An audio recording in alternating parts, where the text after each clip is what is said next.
نحمده ونصلي ونسلم على رسوله الكريم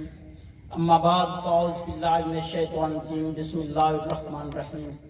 حسن یوسف پہ کٹی مصر میں انگشت زنا،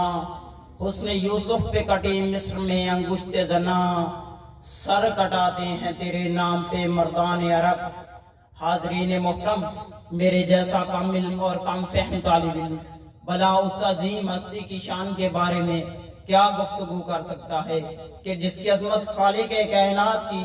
زبان قدرت سے یوں ادا ہوئی، وَرَفَعْنَا لَكَ ذِكْرَكَ۔ کسی مقام پر فرمایا اِنَّا أَعْطَيْنَاكَ الْكَوْثَرَ، تو کہیں یا ایوہ المزمل اور یا ایوہ المدثر کہہ کر خطاب فرمایا۔ حاضرین محترم، حضور علیہ السلام کی طیب زندگی کے دو پہلو، ذات مصطفیٰ اور صفات مصطفیٰ پر ہاتھ لکھتے لکھتے ساکت ہو گئے، زبان بدت کرتے کرتے خاموش ہو گئی، محقق تحقیق کرتے کرتے ملک عدم کو روانہ ہوئے، مفسر تفصیل کرتے کرتے موت کے آغوش میں چلے گئے، مگر ذات مصطفیٰ اور صفات مصطفیٰ کا ایک باب بھی مکمل نہ ہوا۔ حاضرین محترم، میری کیا مجال ہے کہ میں اس محجمی کی شان کے بارے میں لب گشائی کروں جس کے دست اقدس کی ایک انگلی اٹھتی ہے چاند کو دو ٹکڑے کر دیتی ہے، جس کے اشارے سے درخت اپنی جڑوں کو توڑ کر زمین کو پھاڑ کر آپ کی بارگاہ میں حاضر ہو جاتا ہے، جس ہستی کی نگاہ اٹھتی ہے تو سراتا گھوڑے سمیت زمین میں دھس جاتا ہے، پھر جب نگاہ رحمت اٹھتی ہے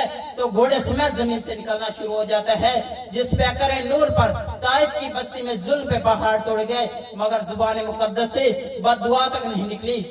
دعا مانگی الہی قوم کو چشم بصیرت دے، دعا مانگی الہی قوم کو چشم بصیرت دے، الہی رحم کر ان پر انہیں نور ہدایت دے۔ یہ حالت ہی نے رکھا ہے صداقت کے خلاف ان کو، یہ حالت ہی نے رکھا ہے صداقت کے خلاف ان کو، بیچارے بے خبر انجان ہے کر دے معاف ان کو۔ حاضرین محترم، حضور علیہ السلام کی رحمت کا یہ عالم تھا کہ آپ نے ایک تھپڑ مارے بغیر حضرت عبداللہ بن عباس جیسے مفسر قرآن تیار فرمائے، جن کی تفسیر قرآن سے دنیا قیامت تک استفادہ کرتے رہے گی، اور بحیثیت جرنیل ایسا سپاہ سالار پیدا فرمائے کہ زمانہ جنہیں خالد بن ولید کے نام سے جانتا ہے، سچائی کی تربیت دی تو صدیق اکبر بنا دیا، عدل کا درس دیا تو فاروق اعظم بنا دیا، سخاوت کی نگاہ اٹھائی تو عثمان غنی بنا دیا، اور مکتب شجاعت میں علی شیر خدا بنا دیا۔ آخر پر حضور علیہ السلام کی تعلیمات اور سیرت کی روشنی میں حاضرین کو ایک پیغام دے کر اجازت چاہوں گا کہ محبت کی نظر اہل وفا کی شان پیدا کر، کہ محبت کی نظر اہل وفا کی شان پیدا کر، بلندی اور پستی کی ذرا پہچان پیدا کر، دماغ و دل کی اکثر قوتیں پنہار ہی اب تک، کوئی ان کے ابھرنے کا اب سامان پیدا کر، نہ ہو ماحول سے مایوس دنیا خود بنا اپنی، دلوں میں حوصلے اور حوصلوں میں جان پیدا کر، تجھے تیری گزشتہ